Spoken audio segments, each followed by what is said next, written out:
Hello friends, उम्मीद करते हैं आप सभी अच्छे होंगे। आपके अपने यूट्यूब चैनल पर आपका एक बार फिर स्वागत करते हैं।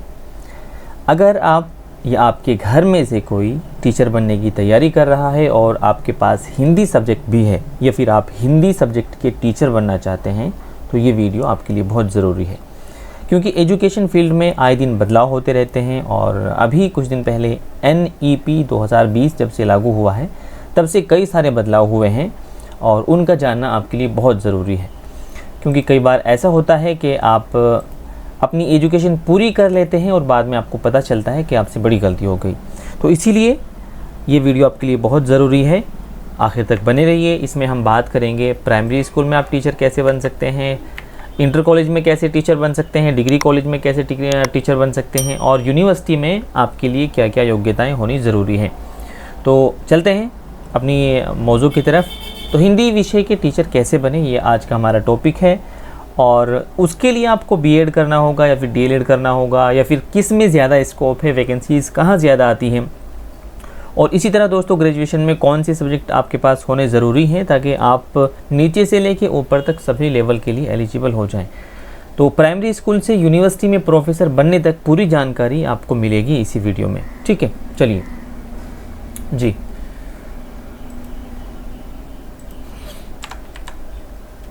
अभी जो आपके सामने पेज है उसमें हम सबसे पहले बात करेंगे प्राइमरी स्कूल के बारे में। किसमें? प्राइमरी स्कूल के बारे में। प्राइमरी स्कूल में आप कक्षा 1 से 5 तक के टीचर बनते हैं। तो दोस्तों यहाँ के लिए योग्यता क्या ज़रूरी है, प्राइमरी स्कूल में टीचर बनने की योग्यता क्या है?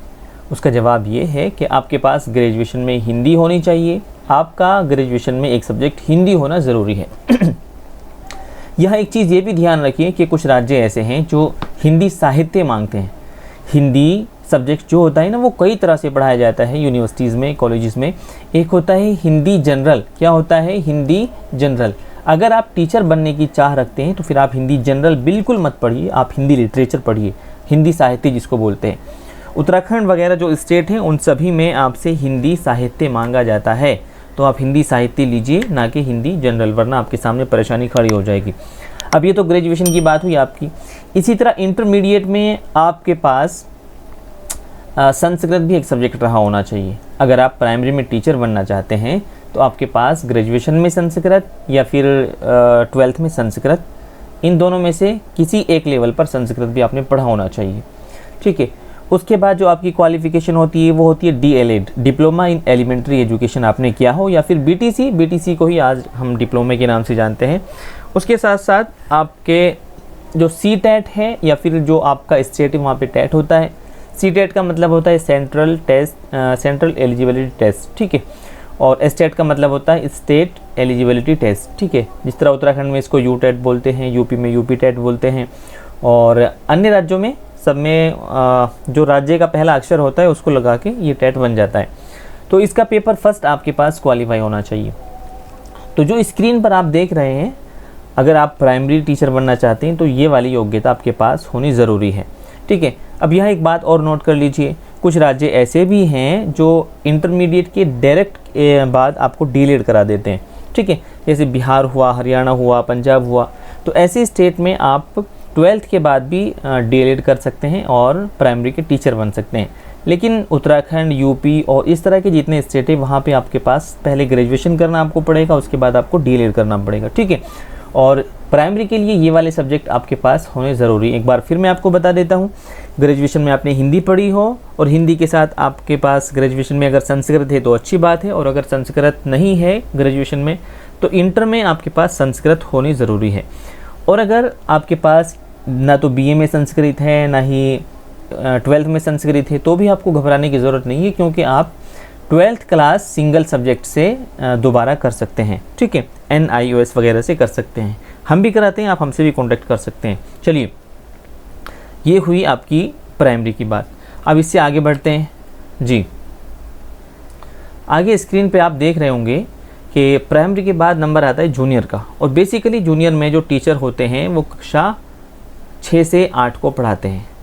कई बार क्या होता है कि कोई स्कूल ऐसा होता है जिसमें कक्षा 1 से 8 तक पढ़ाई होती है, और कोई स्कूल ऐसा भी होता है जिसमें 6 से 8 तक की पढ़ाई होती है। ऐसे स्कूल को हम जूनियर या फिर मिडिल स्कूल भी बोलते हैं। ठीक है, तो आप अगर जूनियर या मिडिल स्कूल में टीचर बनने की चाह रखते हैं तो फिर आपकी योग्यता क्या होनी चाहिए वो आपकी स्क्रीन पे शो कर रहा है।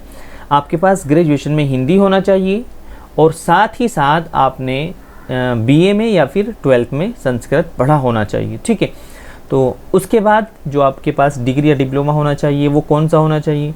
तो यहाँ अगर आपके पास बीएड है तो तब भी आप सिलेक्शन ले सकते हैं, और अगर डीएलएड है या बीटीसी तो भी हो जाएगा।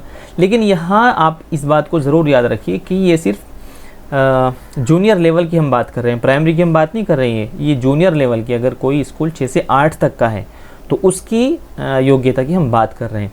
और कुछ स्टेट ऐसे हैं जहाँ पे डीएलएड मांगते हैं इसके जूनियर के लिए भी, और कुछ स्टेट ऐसे हैं जहाँ पे डीएलएड और बीएड दोनों चल जाते हैं। तो इसमें भी आपके पास सीटेट का होना ज़रूरी है। सीटेट हो या फिर अपने जो स्टेट का आपके टेट है वो आपका होना चाहिए। साथ ही ये बात भी आप नोट कर लीजिए कि जो इंटर कॉलेज होते हैं वहाँ पर 6 से 10 तक के छात्रों को एलटी या फिर टीजीटी के शिक्षक ही पढ़ाते हैं।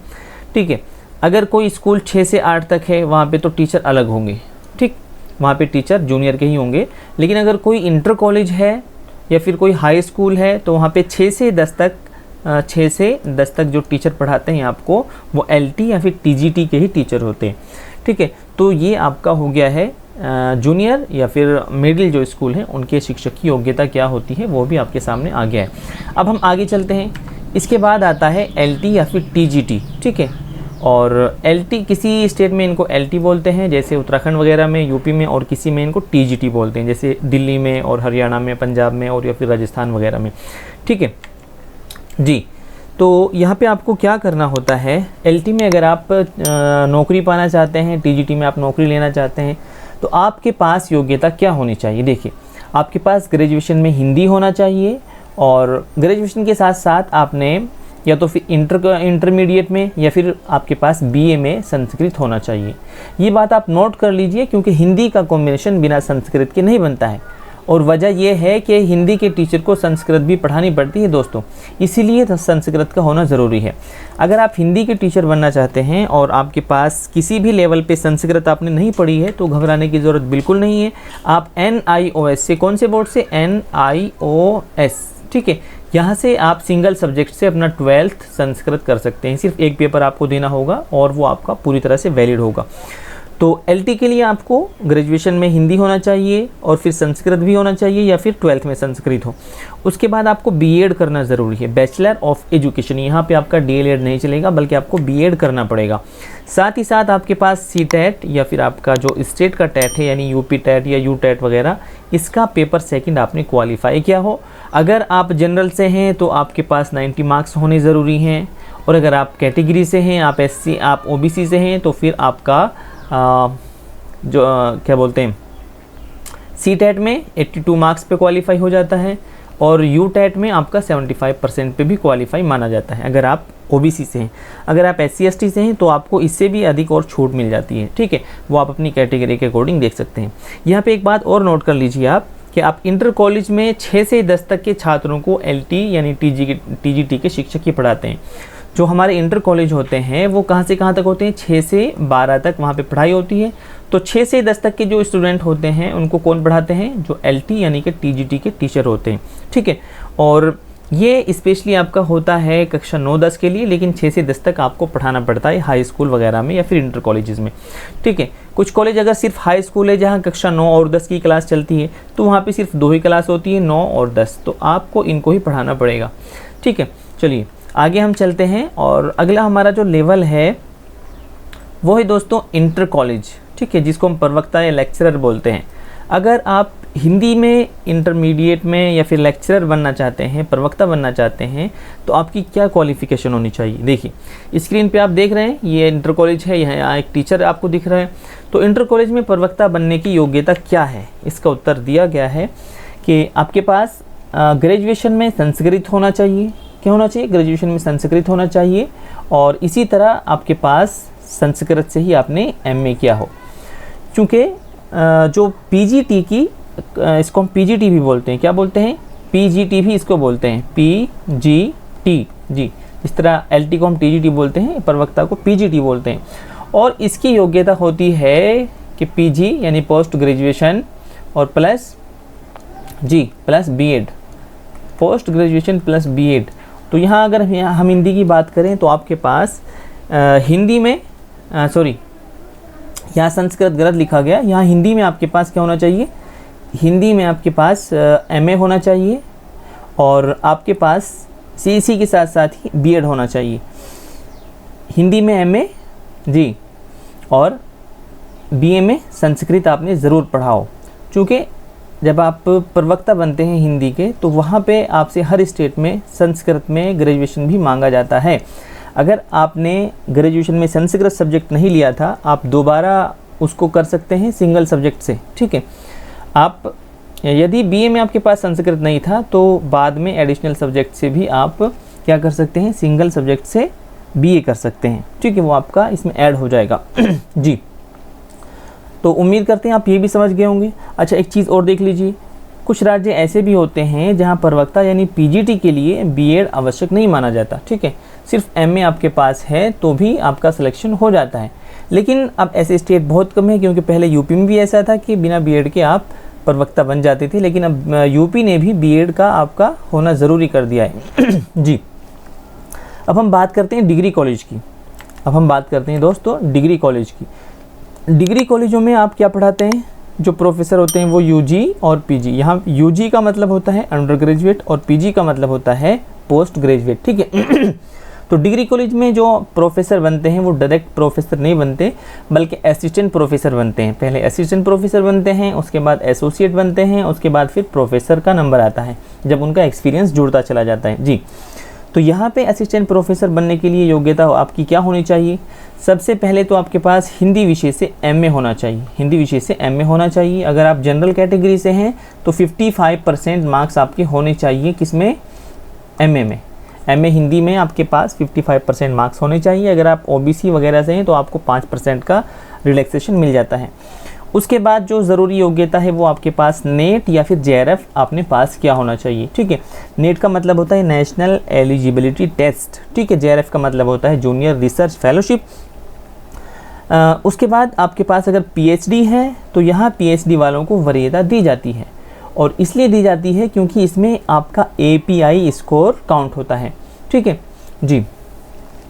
एपीआई स्कोर आपका जो एकेडमिक परफॉर्मेंस इंडिकेटर है उसको एपीआई बोलते हैं, और उसमें आपके यूजी के परसेंटेज जुड़ती है कितने हैं और पीजी की परसेंटेज जुड़ती है कितनी है, और इसी तरह नेट, जेआरएफ वगैरह और पीएचडी सभी के नंबर इसमें आपके मिलके काउंट होते हैं।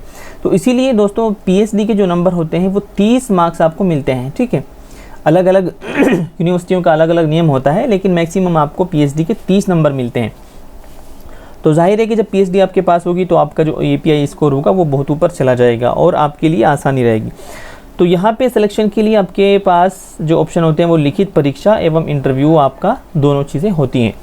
कई बार लिखित परीक्षा नहीं होती, सिर्फ इंटरव्यू से ही काम चल जाता है आपका, एपीआई स्कोर प्लस इंटरव्यू। और किसी किसी यूनिवर्सिटी में या फिर डिग्री कॉलेज में ऐसा होता है कि लिखित परीक्षा और इंटरव्यू दोनों आपको देने होते हैं। चलिए, ये आपका इंटरव्यू का हो गया। अब आगे चलते हैं, हम यूनिवर्सिटी की बात करते हैं। अगर आप यूनिवर्सिटी में प्रोफेसर बनना चाहते हैं तो फिर उसके लिए क्या योग्यता होती है। देखिए, यूनिवर्सिटी में प्रोफेसर बनने के लिए आपकी योग्यता वही होती है जो डिग्री कॉलेज की होती है, यानी कि आपके पास हिंदी विषय से एमए किया हो आपने, कितने, 55% मार्क्स के साथ। अगर आप SC ST OBC से हैं तो फिर आपको छूट मिल जाती है 5% की। नेट जेआरएफ आपने पास किया हो, या तो नेट हो या जेआरएफ हो। जेआरएफ का मतलब और नेट का मतलब हमने आपको बता दिया है, इसके नंबर जुड़ते हैं। और यहाँ पर पीएचडी भी आपके पास होना ज़रूरी है। अब कई बार जो यूजीसी है उसने इसके नियमों में बदलाव कर दिया है। अभी का जो नियम चल रहा है वो यही है कि आप यूनिवर्सिटी में भी कुछ टाइम दिया गया है, तब तक के लिए बगैर पीएचडी के भी वहाँ पे आप असिस्टेंट प्रोफेसर बन सकते हैं। लेकिन दोस्तों ये सिर्फ कहने वाली बात होती है, क्योंकि वहाँ पे एपीआई स्कोर काउंट होता है। क्या होता है, एपीआई स्कोर। एपीआई को किसको बोलते हैं, एकेडमिक परफॉर्मेंस इंडिकेटर। तो ये आपका जो स्कोर है उसको जोड़ा जाता है, तो उसमें 30 मार्क्स किसके मिलते हैं, 30 नंबर पीएचडी के मिलते हैं। तो जिसके पास पीएचडी होता है उसका 30 नंबर एक्स्ट्रा जुड़ता है। तो इसीलिए नॉन पीएचडी वालों के चांसेस बहुत कम हो जाते हैं जी। तो यहाँ पे भी आपकी लिखित परीक्षा भी होती है और इंटरव्यू भी आपको देना पड़ता है। कई बार गेस्ट टीचर वगैरह जो रखे जाते हैं उनकी लिखित परीक्षा नहीं होती, सिर्फ API स्कोर से ही उनका काम चल जाता है। तो दोस्तों ये थी आपकी इन्फॉर्मेशन प्राइमरी से लेकर के और यूनिवर्सिटी तक आप कैसे टीचर बन सकते हैं। अगर आप घर बैठे कोई भी कोर्स करना चाहते हैं 10th 12th BA MA BEd वगैरह, तो आप हमसे इस नंबर पे कांटेक्ट कर सकते हैं। जितने भी कोर्स आपको यहाँ पे शो कर रहे हैं आपकी स्क्रीन पर, उन सभी में हम एडमिशन कराते हैं और घर बैठे आपको डिग्रियाँ करा देते हैं। कुछ कोर्स ऐसे हैं जिनमें आपको जाना पड़ता है, कुछ दिनों की क्लास लेनी पड़ती है, और कुछ कोर्स ऐसे हैं जिनमें सिर्फ आपको एग्ज़ाम देने जाना पड़ता है। उम्मीद करते हैं आपको ये इन्फॉर्मेशन अच्छी लगी होगी। अगर आपने अभी तक इस चैनल को सब्सक्राइब नहीं किया है तो कर लीजिए, क्योंकि यहाँ से आपको बहुत ज़्यादा काम की चीज़ें देखने को मिलती रहेंगी।